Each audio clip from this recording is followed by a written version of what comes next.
کبھی اپنے غور کیا ہے کہ کچھ لوگ بہت کم بولتے ہیں مگر ان کے چہرے پر عجیب سا سکون ہوتا ہے۔ وہ محفلوں میں شور نہیں کرتے۔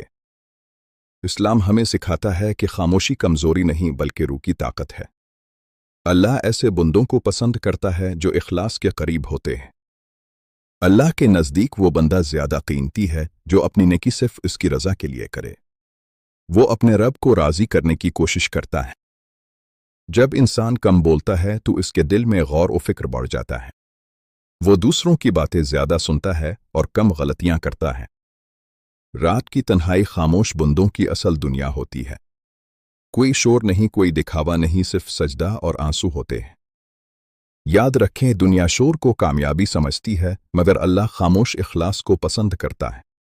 یہی اصل فتح اور سکون ہے۔ اللہ ہمیں اخلاص، صبر اور پاکیزہ دل عطا فرمائے اور ہمیں ان لوگوں میں شامل کرے جن سے وہ محبت کرتا ہے۔ آمین۔